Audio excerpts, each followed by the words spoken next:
Yes, thank you, Julie, and thanks everyone that is joining the webinar tonight. So my background, as some may be familiar with the previous webinars that I've run for Horses SA, as well as I'm a regular contributor to the Horses and People magazine, focusing on horse nutrition, and probably my main focus of the last year has been environmental consulting and education in specifically pasture management, property planning, and I've been launching the concept of combining permaculture or integrating permaculture as much as possible, as well as some of the other strategies that I have a passion for into property designing and pasture planning. So MBA Equine Services is the consultancy that where I provide ongoing work for people that are specifically looking into designing their property. But on the sideline, I'm also providing a lot of, as I said, education, and this webinar is part of that. My background is in animal and in particular equine science, done various projects in nutrition with in collaboration with universities, getting my degrees. So you see here one of the pictures that was from my PhD, where I looked at the ability of horses to actually select foods based on nutrition, or are they actually selecting on taste or smell. And that was a study done actually at UQ. So all my studies have all been done, and as I said, I'm currently more heavily involved in the consulting side of it. And today, what I want to focus on, and what the NRM board specifically is very interested in, is obviously talking about our properties, specifically focusing on soil, pasture cover, soil health, and I would like to probably provide a bigger context to that in relation to how do we maintain horse health with that, and what can we do as much as possible to increase our pasture availability, have ground cover, what kind of strategies are there to increase ground cover, and what indicators, soil indicators, should I monitor and test, and that is, I think, the main focus of this webinar. If you have any questions, collect them as we go through the different topics, and Eve will just email them to Julie, and then I will be able to provide some feedback on those in a written email. So the first obvious is reduce pasture cover and horse health. I think that that are a few, well, there's a few factors that contribute to not having enough pasture, and particular for people that live in arid environments, in low rainfall environments. This is not new. For others that are probably more lucky and have a greater rainfall, they may actually experience currently a little bit more of that type of problem due to the drought. You can also have the opposite problem, where you have high rainfall and these very intense episodes of a lot of, like a downpour, and that can also actually wash away a lot of your topsoil. Again, depending a little bit on the slope of your, the land shape and the slope of your property. Overgrazing and compaction. So even if you are in a reasonable environment where enough border availability, but you have either a small acreage, or you're running it with you have a high density, so a lot of horses on a small area, or you actually have a system in place where you allow your horses to continuously eat in the same area, then obviously we may get this overgrazing and compaction problem, and that will affect and will reduce your pasture and ground cover as well. And it may also be by choice. So when I say by choice, that it means that people may want to keep their horses in a dry lot for factors such as, you know, sugar, being horses that are overweight, that are sugar sensitive, and get laminitis or have other metabolic related problems, where you may want to totally remove them of pasture and have a full control of you know, using supplementary feed. So obviously there may be a few reasons why you why you may not necessarily have enough pasture availability. So when we talk about ground cover, obviously what do we mean with that? And the general rule is that you must maintain and conserve ground cover, and in order to you know, like, to do that, we consider a minimum of 70% of the soil surface, 70% of the soil surface to have ground cover. So either by roots or grass or you know, like other vegetation, including weeds. But anything below 70% will get quite patchy, and typically we consider that soils and that will need some attention in relation to improving that, to either bring it up to 70 and ideally, obviously, greater ground cover. So between 70 and 100% is where you want to aim. But again, depending on some of your factors, reaching already 70 is already a big target. So obviously, if we have reduced ground cover, it have some impact on our horses. Horses are designed to almost eat on a continuous basis, forages, either grass, they browse, and so obviously if they don't have enough of that availability, then we may come into various issues, and particular when it gets to a situation where there's no ground cover at all, like, and that is a common issue now with a lot of areas in Australia having drought. We will see that you have obviously excess sand and dirt, and if horses are not properly entertained with supplementary feeds such as hay and other roughages, they may have a higher, they may actually out of boredom may start having excess or intake of sand and dirt, which may then cause obviously certain problems such as sand colic. Some horses really will show a drop in body weight and body condition. A lot of horses where there is just no ground cover and there's exposed soils, dust is a big issue now, and that may cause respiratory disorders. So you have the horses with a persistent cough, they may have heaves, they may have even more serious problems like pneumonia, and obviously that will affect also their body condition, their performance. And often these horses cannot, you know, be ridden as well. So these are things that we obviously would not really want to get. Skin issues is another problem that we see where horses are kept on in pastures where, you know, there's, well, paddocks where there's not a lot of ground cover and a lot of exposed soils.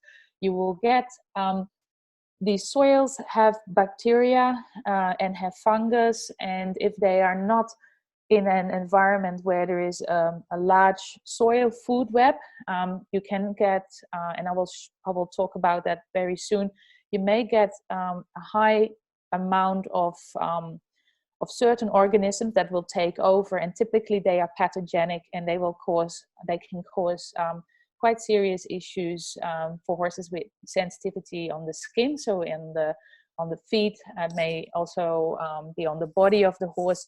It can cause dry skin and dull coat. And for those horses that are in really hard surface, for particular young horses, we see as well that if there's no ground cover, we can even get hoof hoof problems, so abscesses or concussion is another particular problem, particularly with foals and young horses. So any horses that are born now on kind of these hard soils may actually may actually have a little bit of concussion issues. Again, it depends a little bit on also on the breed of the horse, how sensitive sensitive the horses are to some of these disorders.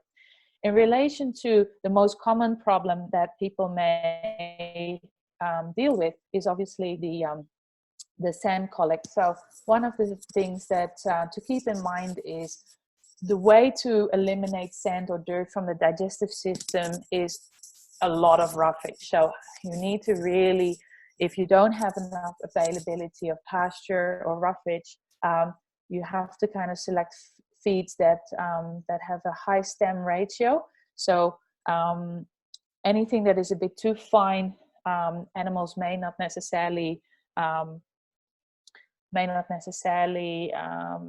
cause enough movement in the gut to clean out and to capture some of that sand and dirt. An alternative is, and often advertised, is the psyllium husk. So you can actually use that as well. However, it depends. If your horse is already on a high stem, sometimes the psyllium husk may not necessarily work. But if horses have a lack of that kind of high stem roughage, it can be very good. However, it is fed in a very short time, so only over 5 days, and you need 50 grams per 100 kilogram of body weight, and you have to feed it in a single meal. And what it does, it will swell up and capture and move the sand out of the gut, so it has a laxative effect. It is very important that if you're worried about that, to kind of check the sand and the dirt levels in the poo. And on the previous slide, you can see that you can put it in a glove or in a bag to see if your horse is dealing with this a little bit this excess of sand in the gut. And then do it before, and then when you actually either giving high stem ratio diet, or if you are using the psyllium husk, do another check of the sand and in the poo. So you capture it in you capture a bit of poo. You can also you will have to put a bit of in water so that it can kind of sink to the bottom, either in a glove or in a bucket. You want to kind of make sure that you can observe how much sand observe how much sand may be left over in say a handful of poo or half of the poo that you collect from your horse. Obviously be certain not to use contaminated poo that is already very sandy, because that's a false reading. So make sure that you use only a part of it rather than scooping it all up. So obviously we have a few issues that we may be dealing with if we don't have ground cover, and so it's obvious also from a natural point of view, from a nature point of view, that ground cover has a lot of benefits beyond obviously helping our horses or avoiding some of these issues. Is that it will help us with maintaining certain cycles and certain important ecosystem processes that we should encourage. Because if we don't have ground cover, you will look at the picture. So if we look at 4 processes that are very important. The first one is water cycle. So on the left side, you see that if we don't have ground cover, a lot of our water will be washed away, causes erosion, will seep through, and won't get to the plants that we're still having or are still trying to establish. If we look at the right, if we have ground cover and we have plants, we're not too picky about what kind of plant. Could even be weeds, may not necessarily be the plants you want, but anything that creates a bit of ground cover is welcome, because it causes a little blanket, and also it helps with obviously returning organic matter and creating soil. And when we're having organic matter, we'll attract obviously soil organisms, and typically what we see is that water is better absorbed, is held into the soil because of the organic matter kind of swelling up, so it's like a sponge, and we get less runoff, and obviously water means that we can hopefully grow more plants.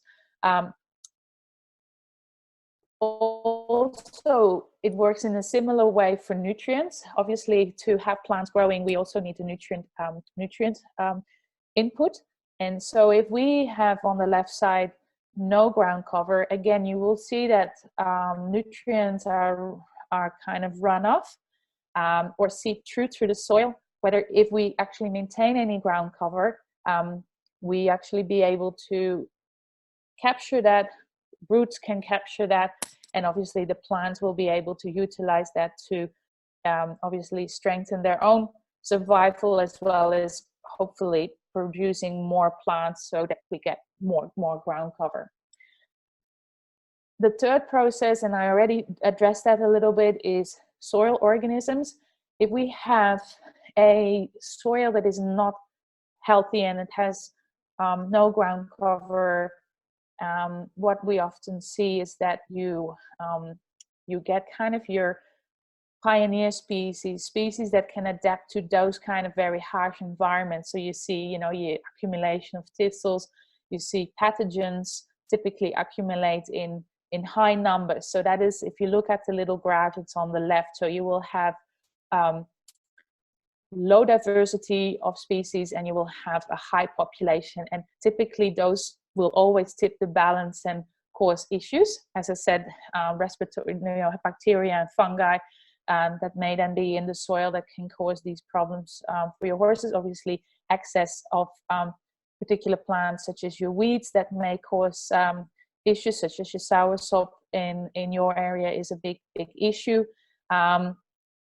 Whether on the right side, if we maintain a more diverse pasture cover, as well as trying to create a blanket and cover as much soil, we can create good water cycle, nutrient cycle that will attract and allow the establishment of multiple or more diverse soil organisms that can create a more balanced system where nutrients are provided and in a way decay is happening that can then feed again plants, soil, adding soil. And so community dynamics is very important. So ground cover is important to protect our soil workers. And then the last one, obviously we already mentioned it in all of that, is obviously we want to grow things. We can't have soil without growing, with kind of having decay happening. So which is either soil under, so as I say, above cover, above the soil surface, as well as under. Obviously, we want to encourage growth and decay and actually utilize all of that energy so that we have a continuous loop of this flow that then allows us to create more soil, create more pasture cover as well, and hopefully grow more diverse pasture. Well, as I said, sometimes in the beginning we cannot be too selective, and we just allow even weeds to accumulate, because any ground cover is welcome in the beginning, and as I said, we want to then kind of have that decaying and have that return to the soil, so that that can create organic matter and nutrients, and hopefully create a better environment for other plants to migrate in. So this is where you work with succession and creating an environment that attracts certain type of plants. Obviously, we can manipulate that by sowing species that we prefer, But if you don't have the basis right, then those species may not necessarily, like you may sow all your seeds, but you may not necessarily get the establishment because the soil nutrients are not right. There may be a pH problem, so it is very important to think first about the soil before you become a little bit selective about what plants you may want to have. And also you may have to do a bit of research on, if I want to have these species, what type of soil conditions should I have, and we'll touch on that very soon in relation to nutrients and pH and other soil indicators. But first, as I said, before we get to kind of the soil ingredients, what is it that we can do to actually improve ground cover? As I said, we need to grow something to cover our soils. And I already addressed this in the previous slide with using the ecosystem processes, but blue before green before black is kind of the way that you should think. So obviously it will be very hard to grow any plants if there's no water, and if you're in an arid system or you're dealing with drought, you will probably experience that firsthand now that we didn't get the good summer rains or the spring rains, and now the summer rains where we have enough water so that something is growing. So we're really struggling at the moment to even get any green, but if you have some, most likely the ones that are growing are weeds, but as I said initially, we can't be too selective. It causes obviously some issues, so be aware that if you are dealing with this accumulation of one single species of weeds that has secondary compounds that may put your horses at risk, such as your soursop, marshmallow weeds, Patterson curse, those kind of things, you may, you must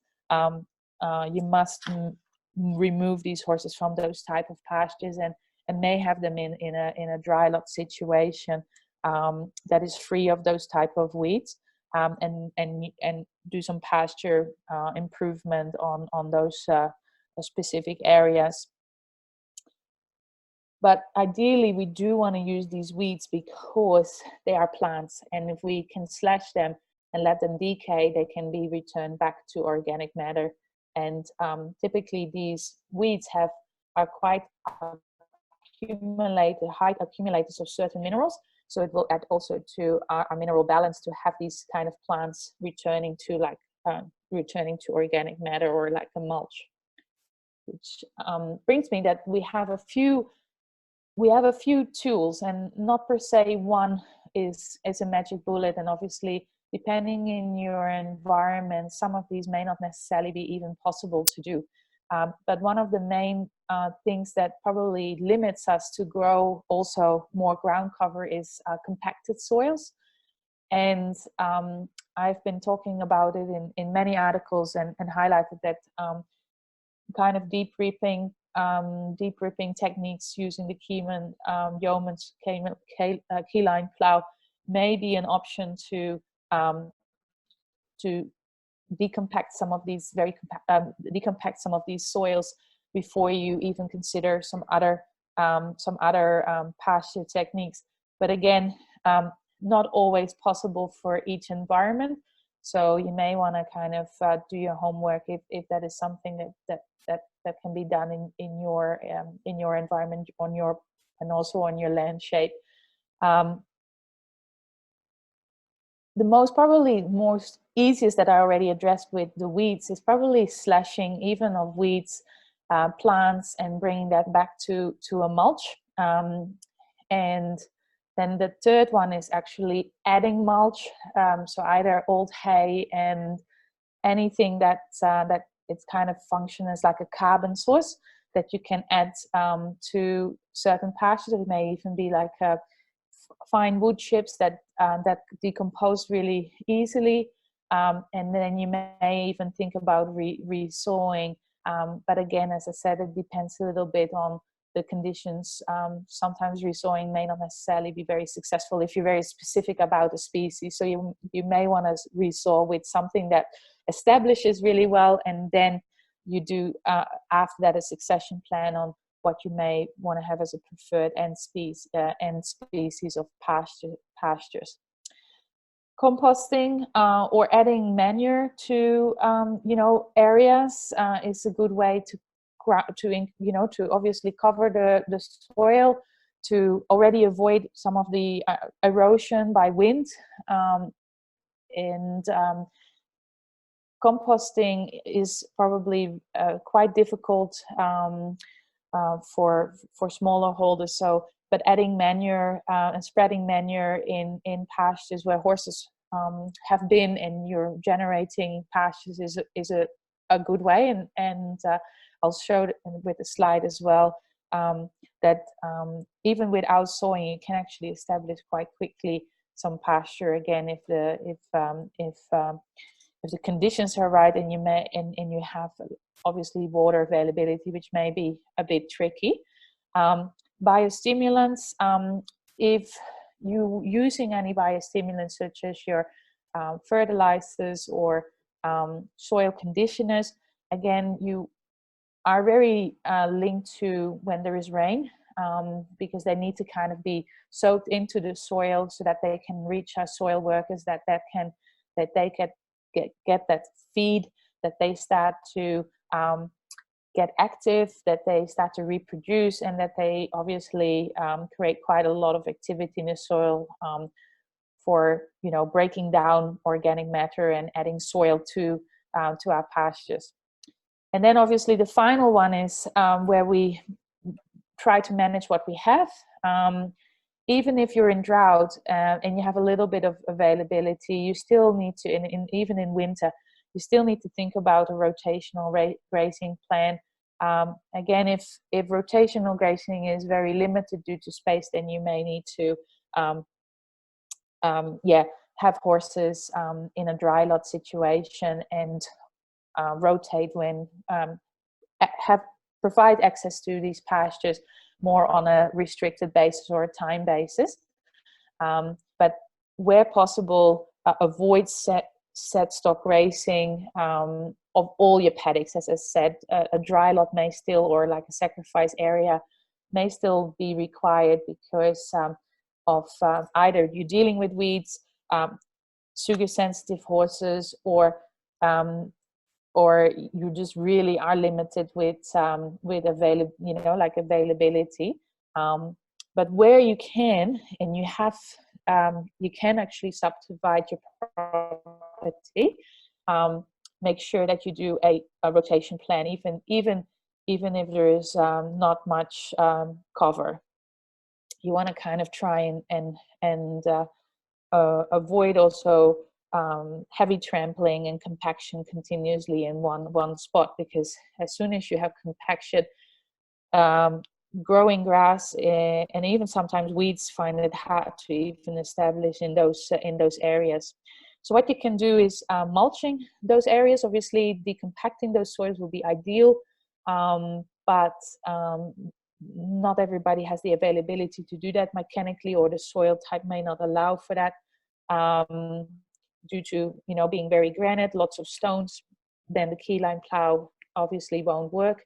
So then the best way to go about adding cover to your soil and starting regrowth is by mulching.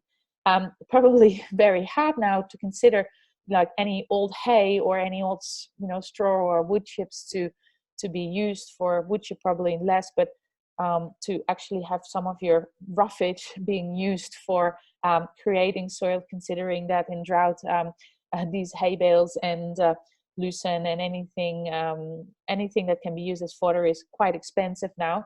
But you may have some spoiled, some molded stuff. As I said, there is now wood chips, so people chipping their own, trees that fallen over, and turning them into a very fine kind of mulch that can help as well with cover, and can be used with manure to create a little blanket for then pasture and you know, like pastures and any plants to establish again. Often you don't necessarily need to add any seeds. If you create the right conditions, they will, you know, the seeds are there to, and they will germinate. But you can also sow over it. So it's important that you obviously provide manure, then a little bit of mulch, and we do need water though. So if and that's currently quite difficult with drought, in particular on a yearly basis if you're in an arid system. But you want to kind of prepare this when potentially some rain may happen. So if there are some predictions of rain, I highly recommend that you get your manure, get your mulch out, and spread it. And as you can see on picture 5, in a very short time, grass will establish through that.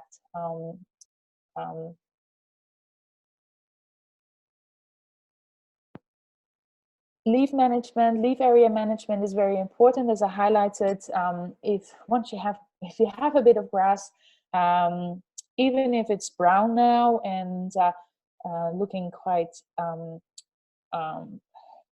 wilted, you still need to consider that there's a lot of extra stress by overgrazing these pastures. And so the time animals spend on those pastures should still be managed. So, and research has shown that overgrazing is not related often to the number of animals, but it's more how long those animals are spent in that paddock. So it's kind of the time you expose these horses to the pasture.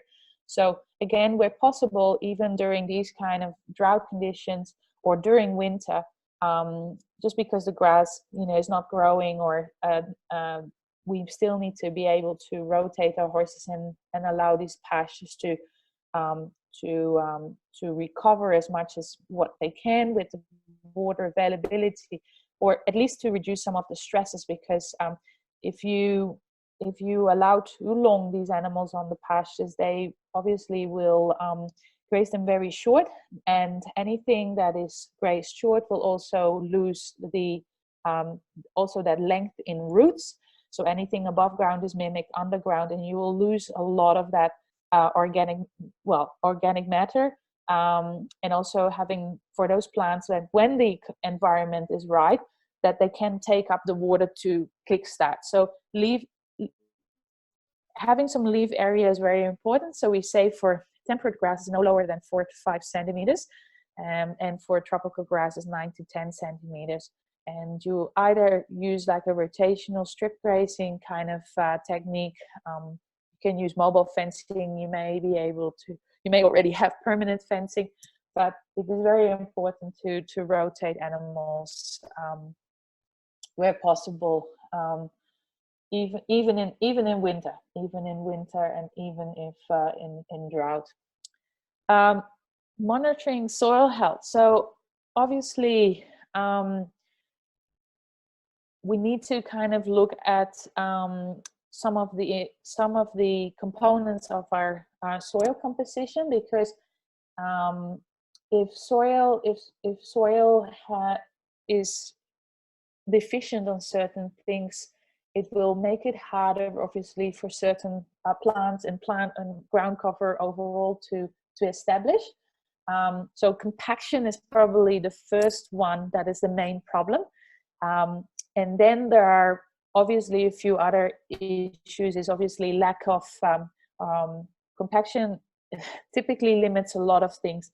It limits water cycle, it limits nutrient cycle, it limits soil organisms to even, you know, live in that kind of soil. If it's beyond like 300 psi in compaction, nothing really will live there. So you will lose your dung beetles. They can't dig into your soil. Worms won't live in there because there's not enough water typically then. So yeah, compaction is probably the main one that will limit a lot of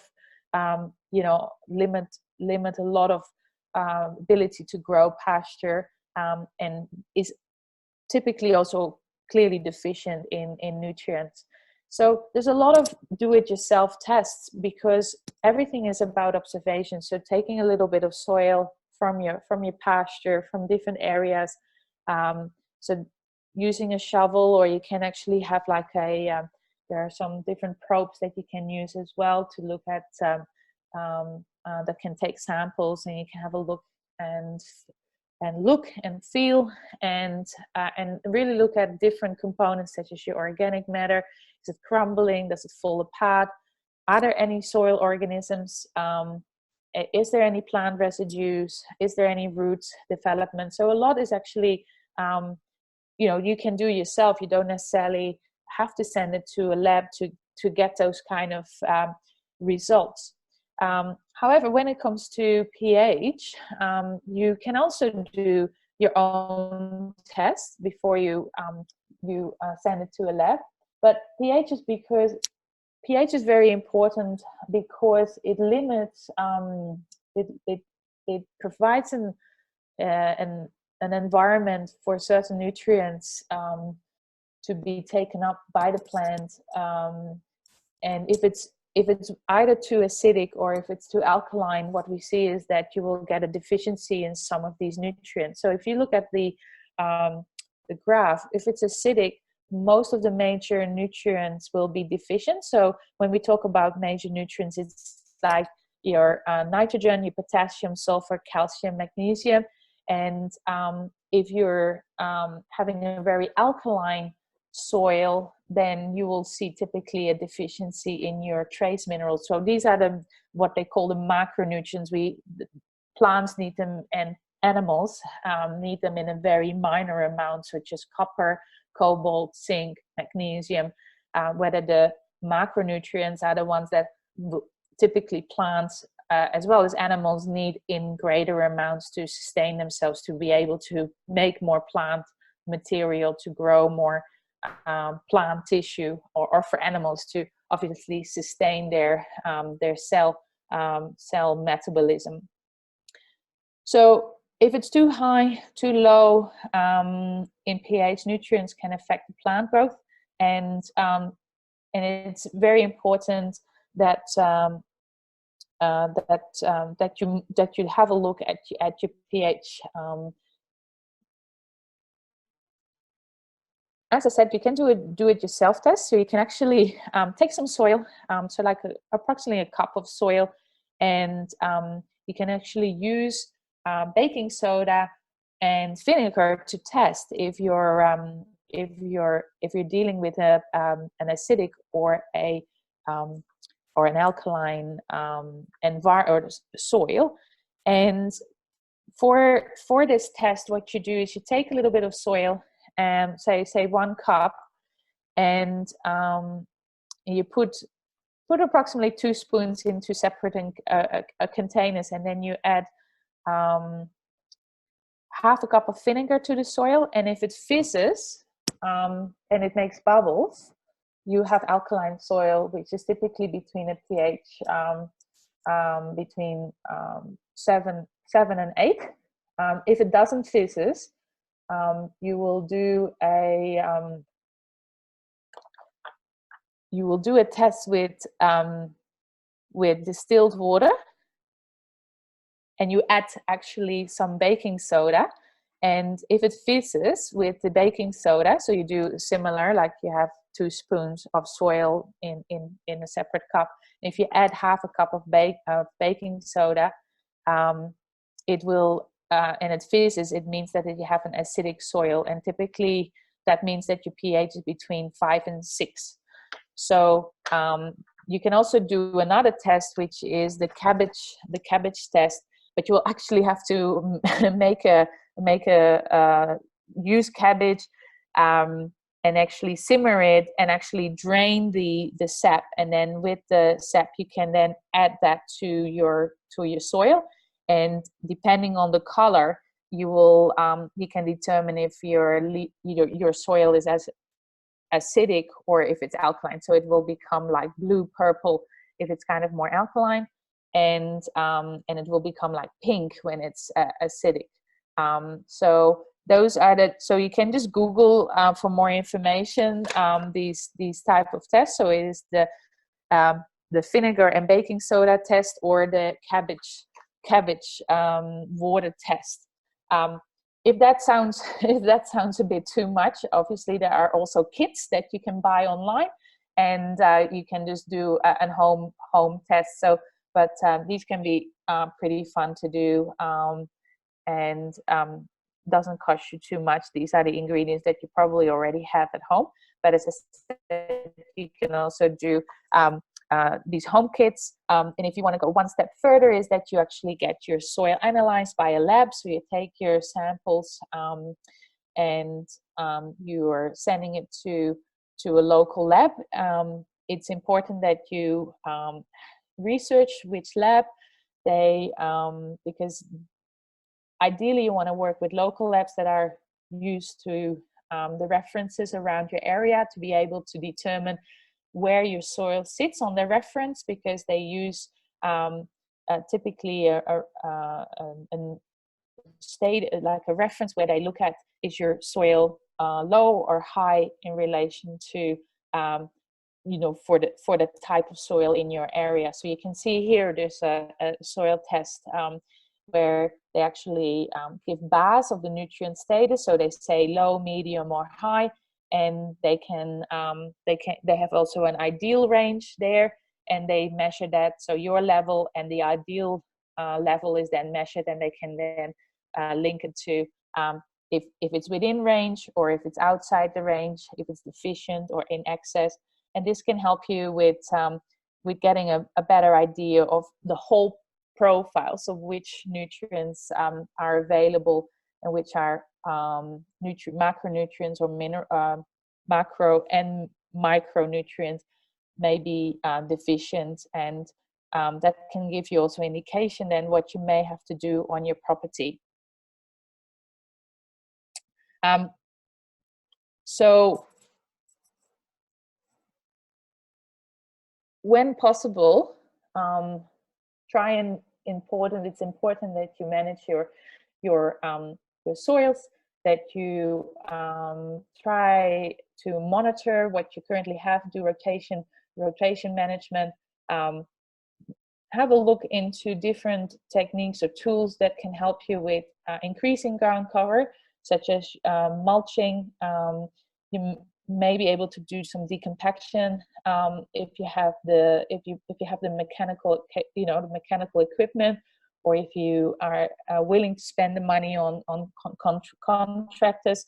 Have a look into of soil monitoring. Look at some of the tests that you can do.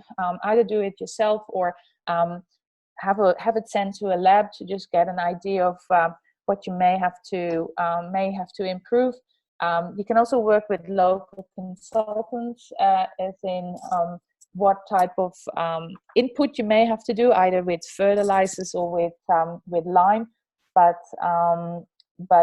make sure that you that you make those consultants aware of that you have horses, and that you're obviously potentially may want to have certain type of pastures, or avoid certain type of pastures, depending on the classes of and the breeds of horses that you're dealing with, and where possibly try and avoid